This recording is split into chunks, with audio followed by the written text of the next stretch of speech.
Hi all, welcome back to Career Win Updates. +1 അഡ്മിഷനുമായി ബന്ധപ്പെട്ട് വളരെ പ്രധാനപ്പെട്ട കാര്യമായിട്ടുള്ള ഫസ്റ്റ് അലോട്ട്മെൻറ്റ് പ്രസിദ്ധീകരിക്കുകയാണ്. അപ്പോൾ ഫസ്റ്റ് അലോട്ട്മെൻറ്റുമായി ബന്ധപ്പെട്ട് വിദ്യാർത്ഥികൾ ശ്രദ്ധിക്കേണ്ട പ്രധാനപ്പെട്ട ചില കാര്യങ്ങളാണ് ഈ വീഡിയോയിൽ നിങ്ങളുമായി പങ്കുവെക്കുവാൻ ആഗ്രഹിക്കുന്നത്. അതുകൊണ്ട് തന്നെ ഈ വർഷം +1 അഡ്മിഷന് കാത്തിരിക്കുന്ന മുഴുവൻ വിദ്യാർത്ഥികളും കൂടാതെ രക്ഷിതാക്കളും ഈ വീഡിയോ ആദ്യം മുതൽ അവസാനം വരെ ശ്രദ്ധയോടുകൂടെ കാണുവാൻ വേണ്ടി ആമുഖമായിട്ട് ഉറപ്പെടുത്തുകയാണ്. അപ്പോൾ വിശദമായി വിട്ടു പോകുന്നതിന് മുമ്പ് എഡ്യൂക്കേഷൻ അഡ്മിഷൻ സംബന്ധമായിട്ടുള്ള എല്ലാ കാര്യങ്ങൾക്കും ചാനൽ നിങ്ങൾ മറക്കാതെ സബ്സ്ക്രൈബ് ചെയ്ത് വെക്കുവാനും ബെല്ലൈക്കൻ എനാബിൾ ചെയ്ത് വെക്കുവാനും ഉറപ്പെടുത്തുകയാണ്. അപ്പോൾ നേരത്തെ +1 അഡ്മിഷനുമായി ബന്ധപ്പെട്ട് ട്രയൽ അലോട്ട്മെൻറ്റ് പ്രസിദ്ധീകരിച്ചിരുന്നു. അപ്പോൾ ട്രയൽ അലോട്ട്മെൻറ്റുമായി ബന്ധപ്പെട്ട് ശ്രദ്ധിക്കേണ്ട കാര്യങ്ങളൊക്കെ നേരത്തെ നമ്മൾ അപ്ഡേറ്റ് ചെയ്തിരുന്നു. അതുമായി ബന്ധപ്പെട്ട് ഒരുപാട് വിദ്യാർത്ഥികൾ ട്രയൽ അലോട്ട്മെൻറ്റിൽ എഡിറ്റ് ഓപ്ഷൻ വഴി കോഴ്സുകൾ, അതായത് നിങ്ങളുടെ കൊടുത്ത സ്കൂളുകളും അതേപോലെ തന്നെ കോഴ്സുകളും അറേഞ്ച് ചെയ്തിട്ടുണ്ട്. അതായത് നിലവിൽ ഫസ്റ്റ് കൊടുത്ത സ്കൂൾ മാറ്റിയിട്ട് അത് ബാക്കിലോട്ടാക്കിയിട്ട് അതേപോലെ പല രീതിയിലും വിദ്യാർത്ഥികൾ അറേഞ്ച്, അതായത് ഓപ്ഷൻ മാറ്റി കൊടുത്തിട്ടുണ്ട്. അതുകൊണ്ട് തന്നെ ജൂൺ 5-ാം തീയതി പ്രസിദ്ധീകരിക്കുന്ന ഫസ്റ്റ് അലോട്ട്മെൻറ്റിൽ വിദ്യാർത്ഥികൾക്ക് ട്രയൽ അലോട്ട്മെൻറ്റിൽ നിന്ന് വ്യത്യസ്തമായിട്ടുള്ള ഒരു അലോട്ട്മെൻറ്റ് വ്യത്യസ്തമായിട്ടുള്ള അലോട്ട്മെൻറ്റ് റിസൾട്ട് തന്നെയായിരിക്കും ഒട്ടുമിക്ക വിദ്യാർത്ഥികൾക്കും ലഭിക്കാൻ സാധ്യതയുള്ളത്. അപ്പോൾ അലോട്ട്മെൻറ്റുമായി ബന്ധപ്പെട്ട് ശ്രദ്ധിക്കുക, ജൂൺ 5-ആണ് ഡേറ്റ്. ഇൻ കേസ് അതിന് നേരത്തെ പബ്ലിഷ് ചെയ്യുകയാണെങ്കിൽ, കഴിഞ്ഞ ട്രയൽ അലോട്ട്മെൻറ്റ് പോലെ തന്നെ നേരത്തെ തന്നെ പബ്ലിഷ് ചെയ്യുകയാണെങ്കിൽ കൃത്യമായിട്ട് വിദ്യാർത്ഥികൾ ഈ ചാനൽ അറിയിക്കുന്നതായിരിക്കും. അതുകൊണ്ട് ചാനൽ കൃത്യമായിട്ട് ഫോളോ ചെയ്യാം. അപ്പോൾ ഫസ്റ്റ് അലോട്ട്മെൻറ്റുമായി ബന്ധപ്പെട്ട് എന്തൊക്കെ കാര്യങ്ങളാണ് ശ്രദ്ധിക്കേണ്ടത്, എങ്ങനെയാണ് അഡ്മിഷൻ എടുക്കേണ്ടത്, അഡ്മിഷൻ സമയത്ത് എന്തൊക്കെയാണ് സർട്ടിഫിക്കറ്റ് ഹാജരാക്കേണ്ടത് തുടങ്ങി എല്ലാ കാര്യങ്ങളും ഈ വീഡിയോയിൽ കൃത്യമായിട്ട് പറയുന്നുണ്ട്. അപ്പോൾ അതിൽ ഒന്നാമതായിട്ട് ശ്രദ്ധിക്കുക, ഫസ്റ്റ് അലോട്ട്മെൻറ്റ് നിലവിൽ 5-ാം തീയതി രാവിലെ പ്രസിദ്ധീകരിക്കും. ഇൻ കേസ് 4-ാം തീയതി രാത്രി തന്നെ വിദ്യാർത്ഥികൾക്ക് അലോട്ട്മെൻറ്റ് പ്രതീക്ഷിക്കാൻ സാധിക്കുന്നതാണ്. അപ്പോൾ ഫസ്റ്റ് അലോട്ട്മെൻറ്റാണ് ഏറ്റവും പ്രധാനപ്പെട്ട അലോട്ട്മെൻറ്റ്. ട്രയൽ അലോട്ട്മെൻറ്റ് നമ്മൾ നേരത്തെ പറഞ്ഞിട്ടുണ്ട്, അത് അഡ്മിഷൻ്റെ ഒരു ഭാഗമേ അല്ല, അത് ജസ്റ്റ് വിദ്യാർത്ഥികൾക്ക് ഒരു ട്രയൽ മാത്രമാണ്. അപ്പോൾ ഏറ്റവും പ്രധാനപ്പെട്ട അലോട്ട്മെൻറ്റ് ആയിട്ടുള്ള ഫസ്റ്റ് അലോട്ട്മെൻറ്റ് 5-ാം തീയതി നിങ്ങൾ നേരത്തെ ട്രയൽ അലോട്ട്മെൻറ്റ് പ്രസിദ്ധീകരിച്ച ഒഫീഷ്യൽ വെബ്സൈറ്റ് ആയിട്ടുള്ള hscap.kerala.gov.in വിദ്യാർത്ഥികൾ ജസ്റ്റ് കയറി കഴിഞ്ഞാൽ നിങ്ങൾക്ക് അവിടെ ഫസ്റ്റ് അലോട്ട്മെൻറ്റ് റിസൾട്ട് എന്നുള്ള ലിങ്ക് കാണാൻ സാധിക്കും. അവിടെ ജസ്റ്റ് ക്ലിക്ക് ചെയ്ത് കഴിഞ്ഞാൽ അതായത് നിങ്ങളുടെ ID വെച്ച് നിങ്ങൾ ലോഗിൻ ചെയ്ത് കഴിഞ്ഞാൽ നിങ്ങൾക്ക് നിങ്ങളുടെ ഫസ്റ്റ് അലോട്ട്മെൻറ്റ് റിസൾട്ട് മനസ്സിലാക്കുവാൻ സാധിക്കുന്നതാണ്. ഇനി ഫസ്റ്റ് അലോട്ട്മെൻറ്റ് റിസൾട്ടുമായി ബന്ധപ്പെട്ട് നിങ്ങൾക്ക് അവിടെ അലോട്ട്മെൻറ്റ് ലഭിച്ച സ്കൂളിൻ്റെ ലെറ്റർ, അതായത് നിങ്ങൾക്ക് അലോട്ട്മെൻറ്റ് ലെറ്റർ നിങ്ങൾക്ക് അവിടെ ഡൗൺലോഡ് ചെയ്യാൻ സാധിക്കും. അവിടെ നിങ്ങൾക്ക് അലോട്ട്മെൻറ്റ് ലെറ്റർ എന്നുള്ള ഒരു ലിങ്ക് കാണാൻ സാധിക്കും. അവിടെ ക്ലിക്ക് ചെയ്ത് കഴിഞ്ഞാൽ നിങ്ങൾക്ക് ഏത് സ്കൂളിലാണോ നിങ്ങൾക്ക് അഡ്മിഷൻ ലഭിച്ചിട്ടുള്ളത്, ഏത് സബ്ജക്റ്റിലാണോ അഡ്മിഷൻ ലഭിച്ചിട്ടുള്ളത്, അത് കൃത്യമായിട്ട് ആ ഒരു 2 പേജുള്ള ആ ലെറ്ററിൽ കൃത്യമായിട്ട് നിങ്ങൾക്ക് കാണാൻ സാധിക്കും. അവിടെ നിങ്ങൾക്ക് ഏത് സ്കൂളാണ്, ആ സ്കൂളിൽ നിങ്ങൾ അഡ്മിഷൻ്റെ സമയം, ഡേറ്റ് ഉൾപ്പെടെയുള്ള കാര്യങ്ങളൊക്കെ അതിൽ കൊടുത്തിട്ടുണ്ട്. അതേപോലെ തന്നെ അഡ്മിഷൻ സമയത്ത് ഹാജരാക്കേണ്ട ഡോക്യുമെൻറ്റ്സുകളും അതിന് എത്രയാണ് ഫീസ് തുടങ്ങിയ എല്ലാ കാര്യങ്ങളും അതിൽ കൃത്യമായിട്ട് പറഞ്ഞിട്ടുണ്ട്.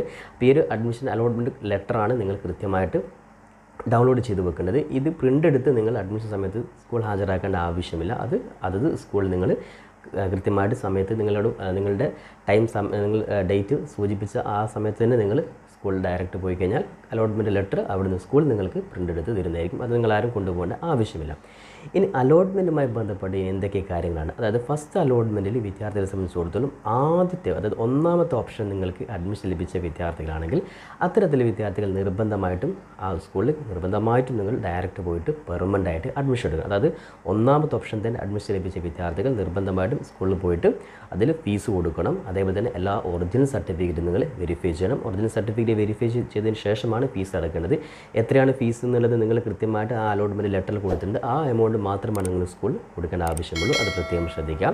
അപ്പോൾ സർട്ടിഫിക്കറ്റുകൾ ഏതൊക്കെയാണ് പ്രത്യേകം ശ്രദ്ധിക്കുക. എന്തൊക്കെ സർട്ടിഫിക്കറ്റുകളാണ്, അതായത് ഒന്നാമതായിട്ട് നിങ്ങളുടെ യോഗ്യത സർട്ടിഫിക്കറ്റ്, അത് SSLCയുടെ യോഗ്യത, അത് ഒറിജിനൽ സർട്ടിഫിക്കറ്റ് നിർബന്ധമായിട്ടും നിങ്ങളുടെ കൈവശം ഉണ്ടായിരിക്കണം, ഒറിജിനൽ ആയിരിക്കണം.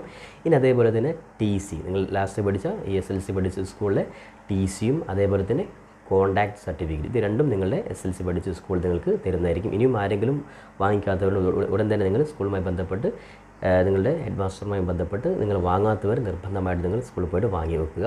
ഇനി അതേപോലെ തന്നെ ബോണസ് മാർക്ക്, നിങ്ങൾ ഏതെങ്കിലും ബോണസ്, നിങ്ങൾ നേരത്തെ സ്കൗട്ട് അതേപോലെ തന്നെ SPC പോലുള്ള എന്തെങ്കിലും ബോണസ് മാർക്ക് നിങ്ങൾ കൊടുത്തിട്ടുണ്ടെങ്കിൽ നിർബന്ധമായിട്ടും ബോണസ് മാർക്കിൻ്റെ ഒറിജിനൽ സർട്ടിഫിക്കറ്റ് കൈവശം ഉണ്ടായിരിക്കണം. ഇനി അതുപോലെ ടൈ ബ്രേക്കിന് ഏതെങ്കിലും ക്ലബ്ബ് അങ്ങനത്തെ ഏതെങ്കിലും ആക്ടിവിറ്റി നിങ്ങൾ കൊടുത്തിട്ടുണ്ടെങ്കിൽ അതിൻ്റെയും ഒറിജിനൽ സർട്ടിഫിക്കറ്റ് നിങ്ങൾ കൈവശം ഉണ്ടായിരിക്കും. അപ്പോൾ ഇത്രയും സർട്ടിഫിക്കറ്റാണ് നിങ്ങൾ അഡ്മിഷൻ സമയത്ത് ഹാജരാക്കേണ്ടത്. ഇതിൽ TCയും കോൺടാക്ട് സർട്ടിഫിക്കറ്റും ഇല്ലാത്ത ഒരു വിദ്യാർത്ഥിയും അഡ്മിഷൻ എടുക്കുവാൻ അനുവദിക്കുന്നില്ല. നിങ്ങൾ അഡ്മിഷൻ നഷ്ടപ്പെടുന്നതായിരിക്കും. ഇനി ഏതെങ്കിലും ബോർഡിൻ്റെ കീഴിലെ SSLCയുടെ യോഗ്യത സർട്ടിഫിക്കറ്റ് കിട്ടാത്തവരാണെങ്കിൽ അത്തരത്തിലുള്ള വിദ്യാർത്ഥികൾക്ക് ജസ്റ്റ് അതിൻ്റെ കോപ്പി വെച്ചുകൊണ്ട് നിങ്ങൾക്ക് അഡ്മിഷൻ എടുക്കാം. പിന്നീട് നിങ്ങൾ സബ്മിറ്റ് ചെയ്താൽ മതി. എന്നാൽ എന്നാൽ TC കോൺടാക്ട് സർട്ടിഫിക്കറ്റ് ഇല്ലാത്ത ഒരു വിദ്യാർത്ഥിയും അഡ്മിഷൻ എടുക്കുന്നില്ല. അപ്പോൾ ഒന്നാമത്തെ ഓപ്ഷനിൽ കൊടുത്ത വിദ്യാർത്ഥികൾ നിർബന്ധമായിട്ടും സ്കൂളിൽ പോയിട്ട് ഫീസ് അടച്ച് സർട്ടിഫിക്കറ്റ് സബ്മിറ്റ് ചെയ്ത് അഡ്മിഷൻ എടുക്കണം. ഇനി വിദ്യാർത്ഥി സംബന്ധിച്ച് കൊടുത്താൽ നിങ്ങൾ ഒന്നാമത്തെ ഓപ്ഷനല്ല, നിങ്ങൾ കൊടുത്ത നിങ്ങൾ ആഗ്രഹിച്ച ഓപ്ഷൻ നിങ്ങൾക്ക് ഇനി മുകളിൽ ഒരുപാട് ഓപ്ഷൻ ബാക്കിയുണ്ട്. ഉദാഹരണത്തിന് 10ാമത്തെ ഓപ്ഷനാണ് കിട്ടിയത്. അത്തരത്തിൽ വിദ്യാർത്ഥികൾക്ക് ഇനി മുകളിൽ 9ഓളം ഓപ്ഷൻ ബാക്കിയുണ്ട്. അങ്ങനെയുള്ള വിദ്യാർത്ഥികൾ ആരും പെർമനൻ്റ് ആയിട്ട് സ്കൂളിൽ പോയിട്ട് അഡ്മിഷൻ എടുക്കേണ്ട. ഒന്നാമത്തെ ഓപ്ഷൻ ലഭിച്ച വിദ്യാർത്ഥികൾ മാത്രമാണ് പെർമനൻ്റ് അഡ്മിഷൻ എടുക്കൊണ്ടു. ബാക്കിയുള്ള എല്ലാ വിദ്യാർത്ഥികളും ടെമ്പററി ആയിട്ടാണ് അഡ്മിഷൻ എടുക്കണം. അപ്പോൾ ടെമ്പററി അഡ്മിഷൻ എന്ന് പറയുമ്പോൾ ശ്രദ്ധിക്കുക, ഫസ്റ്റ് അലോട്ട്മെൻറ്റിൽ ഏതെങ്കിലും ഒരു സ്കൂൾ നിങ്ങൾ കൊടുത്ത ഏതെങ്കിലും ഓപ്ഷനിൽ അലോട്ട്മെൻറ്റ് ലഭിച്ച വിദ്യാർത്ഥികളാണെങ്കിൽ അവരും നിർബന്ധമായിട്ടും സ്കൂളിൽ ഡയറക്റ്റ് പോയിട്ട് നിങ്ങൾ ടെമ്പററി അഡ്മിഷൻ എടുക്കണം. അപ്പോൾ സ്കൂൾ ഡയറക്റ്റ് പോയിട്ട് ടെമ്പററി അഡ്മിഷൻ എടുക്കാത്ത വിദ്യാർത്ഥികളുടെ അലോട്ട്മെൻറ്റിൽ നിന്ന് പിന്നീട് പുറത്താക്കുന്നതിനും അത് സെക്കൻഡ് അലോട്ട്മെൻറ്റ് അവരെ പരിഗണിക്കില്ല. അതുകൊണ്ട് അലോട്ട്മെൻറ്റ് ഒന്നാമത്തെ ഓപ്ഷൻ അല്ലെങ്കിൽ ഏതെങ്കിലും ഒരു സ്കൂളിൽ അലോട്ട്മെൻറ്റ് ലഭിച്ച വിദ്യാർത്ഥികൾ എല്ലാവരും ടെമ്പററി ആയിട്ട് അഡ്മിഷൻ എടുക്കണം. ഒന്നാമത്തെ ഓപ്ഷൻ പെർമനൻ്റ് ആയിരിക്കും. അപ്പോൾ ടെമ്പററി അഡ്മിഷൻ എടുക്കുന്ന സമയത്ത് ശ്രദ്ധിക്കുക, നിങ്ങൾ ഫീസ് അടയ്ക്കേണ്ട ആവശ്യമില്ല. ഡയറക്റ്റ് സ്കൂളിൽ പോയിട്ട് ബന്ധപ്പെട്ട സർട്ടിഫിക്കറ്റ് മാത്രം കൊടുത്ത് ടെമ്പററി അഡ്മിഷൻ എടുക്കാൻ സാധിക്കുന്നതാണ്. അത്തരത്തിൽ വിദ്യാർത്ഥികൾക്ക് ആവശ്യമാണ്. ഇപ്പോൾ ഞാൻ നേരത്തെ പറഞ്ഞ 10ാമത്തെ ഓപ്ഷനാണ് കിട്ടിയതെങ്കിൽ നിങ്ങൾക്ക് അതിൽ ഹയർ ഓപ്ഷൻസിൽ നിങ്ങൾക്ക് 8 ഓപ്ഷൻസ് നിങ്ങൾക്ക് ക്യാൻസൽ ചെയ്തിട്ട് ഒരു സ്കൂൾ മാത്രമാണ് ബാക്കിയൊക്കെ ആഗ്രഹിക്കുന്നത്. നിങ്ങൾക്ക് 8ഉം നിങ്ങൾ ക്യാൻസൽ ചെയ്ത് ഒറ്റൊരു സ്കൂൾ മാത്രം നിങ്ങൾക്ക് വെയിറ്റ് ചെയ്യാൻ സാധിക്കും. അപ്പോൾ നിങ്ങൾക്ക് ആവശ്യമായ രീതിയിൽ നിങ്ങൾക്ക് ഹയർ ഓപ്ഷൻസ് ക്യാൻസൽ ചെയ്യാൻ സാധിക്കുന്നതാണ്.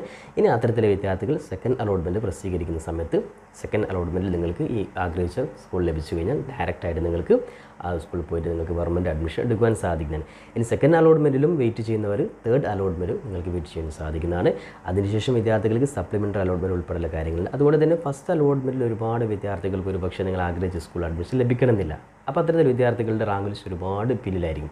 ഇവിടെ ഞാൻ കഴിഞ്ഞ വീഡിയോയിൽ കൃത്യമായിട്ട് പറഞ്ഞിട്ടുണ്ട്. അതായത് ഫസ്റ്റ് അലോട്ട്മെൻറ്റിൽ എല്ലാ A+ കിട്ടിയ ഫുൾ A+ഉം അതേപോലെ ബോണസും ഉള്ള എല്ലാ വിദ്യാർത്ഥികളും ഈ പറയുന്ന എല്ലാ സ്കൂളിലും അഡ്മിഷൻ അപേക്ഷ കൊടുത്തിട്ടുണ്ട്, ഓപ്ഷൻ കൊടുത്തിട്ടുണ്ട്. അപ്പോൾ ഒരു വിദ്യാർത്ഥിയെ തന്നെ എല്ലാ സ്കൂളിലും ഏറ്റവും ഹയർ ഓപ്ഷൻസ് 1 മുതൽ 10 വരെ റാങ്ക് ലിസ്റ്റിൽ വരുമ്പോൾ സ്വാഭാവികമായിട്ടും ഈ കുട്ടി ഫസ്റ്റ് അലോട്ട്മെൻറ്റിൽ ഏതെങ്കിലും ഒരു സ്കൂളിൽ അഡ്മിഷൻ എടുക്കും. അപ്പോൾ ഇത്തരത്തിൽ ഏതെങ്കിലും ഒരു സ്കൂളിൽ ഒരു വിദ്യാർത്ഥി അഡ്മിഷൻ എടുത്തു കഴിഞ്ഞാൽ സെക്കൻഡ് അലോട്ട്മെൻറ്റിൽ വിദ്യാർത്ഥികൾക്ക് ഈ ഫസ്റ്റ് അലോട്ട്മെൻറ്റിൽ കിട്ടാത്തവർ അതേപോലെ ഫസ്റ്റ് അലോട്ട്മെൻറ്റിൽ അതായത് നിങ്ങൾ ആഗ്രഹിച്ച ഹയർ ഓപ്ഷൻസ് കിട്ടാതെ അവർക്കൊക്കെ സെക്കൻഡ് അലോട്ട്മെൻറ്റിൽ തീർച്ചയായിട്ടും നിങ്ങൾക്ക് അഡ്മിഷൻ ലഭിക്കുന്നതായിരിക്കും. അപ്പോൾ ഈ ഒരു കാര്യം പ്രത്യേകം ശ്രദ്ധിക്കണം. ഫസ്റ്റ് അലോട്ട്മെൻറ്റിൽ അഡ്മിഷൻ ലഭിക്കാത്തവർ യാതൊരു കാരണവശാലും നിരാശപ്പെടേണ്ട ആവശ്യമില്ല. തീർച്ചയായും നിങ്ങൾക്ക് സെക്കൻഡ് അലോട്ട്മെൻറ്റ് നിങ്ങൾക്ക് സാധ്യത വളരെ കൂടുതലാണ്. ഇനി അതേപോലെ ശ്രദ്ധിക്കേണ്ട കാര്യമാണ്, അഡ്മിഷൻ സമയത്ത് നിർബന്ധമായിട്ടും നിങ്ങളുടെ പാരൻസ് രക്ഷിതാവായിട്ടുള്ള ഫാദർ അല്ലെങ്കിൽ മദർ നിർബന്ധമായിട്ടും നിങ്ങൾ സ്കൂളിൽ കുട്ടിയുടെ കൂടെ ഉണ്ടായിരിക്കണം. കാരണം അഡ്മിഷൻ സമയത്ത് നിങ്ങളുടെ ഈ ഒരു അലോട്ട്മെൻറ്റ് ലെറ്ററിൽ നിർബന്ധമായിട്ടും പാരൻസാണ് വിദ്യാർത്ഥിയുടെ കൂടെ തന്നെ സൈൻ ചെയ്ത് കൊടുക്കേണ്ടത്. വിദ്യാർത്ഥിയും പാരൻറ്റും നിർബന്ധമായിട്ടും സൈൻ ചെയ്തിരിക്കണം. അതേപോലെ തന്നെ സർട്ടിഫിക്കറ്റുകളുടെ എല്ലാ സർട്ടിഫിക്കറ്റിലും കോപ്പിയും നിർബന്ധമായിട്ടും വിദ്യാർത്ഥികൾ എടുത്തു വെക്കുക. ആ കോപ്പിയിലേക്ക് വിദ്യാർത്ഥി സ്വന്തമായിട്ട് ജസ്റ്റ് പേര് എഴുതിയിട്ട് വിദ്യാർത്ഥികൾ തന്നെ ജസ്റ്റ് സൈൻ ചെയ്യുക. അത് സെൽഫ് അറ്റസ്റ്റേഷൻ ചെയ്താൽ മതി. സർട്ടിഫിക്കറ്റ് അത് ഒറിജിനൽ നിങ്ങൾ നിർബന്ധമായിട്ടും കൊണ്ടുപോകും. അതിൻ്റെയൊക്കെ ഒരു ഫോട്ടോ കോപ്പി കൂടി വിദ്യാർത്ഥികൾ കരുതുക. അതേപോലെ തന്നെ അലോട്ട്മെൻറ്റ് ലെറ്ററിൽ ഈ പറയുന്ന രക്ഷിതാവാണ് സൈൻ ചെയ്യുന്നത്. അതുകൊണ്ട് രക്ഷിതാവ് നിർബന്ധമായിട്ടും വിദ്യാർത്ഥിയുടെ അഡ്മിഷൻ കൂടെ ഉണ്ടായിരിക്കണം. ഇത്തരം കാര്യങ്ങളാണ് ഫസ്റ്റ് അലോട്ട്മെൻറ്റുമായി ബന്ധപ്പെട്ട് വിദ്യാർത്ഥി ശ്രദ്ധിക്കുന്നത്. അപ്പോൾ അലോട്ട്മെൻറ്റിൽ വിദ്യാർത്ഥികൾ വളരെ ശ്രദ്ധയോടുകൂടെ ഈ കാര്യങ്ങൾ ചെയ്യുക. അലോട്ട്മെൻറ്റ് ലഭിക്കാത്തവർ ഒന്നും നിരാശപ്പെടേണ്ട. അതേപോലെ തന്നെ അലോട്ട്മെൻറ്റ് എവിടെയെങ്കിലും ലഭിച്ച വിദ്യാർത്ഥി നിർബന്ധമായിട്ടും സ്കൂളുമായി ബന്ധപ്പെട്ട് അഡ്മിഷൻ ഉറപ്പുവരുത്തേണ്ടതാണ്. അല്ലാത്ത വിദ്യാർത്ഥികളുടെ അഡ്മിഷൻ ക്യാൻസലായിപ്പോയി. ഈ കാര്യം കൂടി പ്രത്യേകം ശ്രദ്ധിക്കുക. അപ്പോൾ എന്തായാലും കൃത്യമായ വിദ്യാർത്ഥികൾ ഫസ്റ്റ് അലോട്ട്മെൻറ്റ് പബ്ലിഷ് ചെയ്യുന്ന സമയത്ത് നിങ്ങൾ ചെയ്യേണ്ട കാര്യം ഒരിക്കൽ കൂടി നിങ്ങളെ റിമൈൻഡ് ചെയ്തുകൊണ്ടൊരു വീഡിയോ ചെയ്യുന്നതായിരിക്കും. അതുകൊണ്ട് ചാനൽ കൃത്യമായിട്ട് ഫോളോ ചെയ്യുവാനും ബെല്ലൈക്കൻ എനാബിൾ ചെയ്ത് വെക്കുവാനും ഓർമ്മപ്പെടുത്തുകയാണ്. പരമാവധി നിങ്ങൾ സുഹൃത്തുക്കൾ കൂടി ഇത്തരത്തിൽ വീഡിയോകൾ ഷെയർ ചെയ്യുവാനും കൂടി ഓർമ്മപ്പെടുത്തിക്കൊണ്ട് പുതിയൊരു എഡ്യൂക്കേഷൻ അപ്ഡേറ്റുമായി നമുക്ക് വീണ്ടും കണ്ടുമുട്ടാം. അതുവരേക്കും തൽക്കാലം it's me Sawad Aricheri. Thank you for watching this video.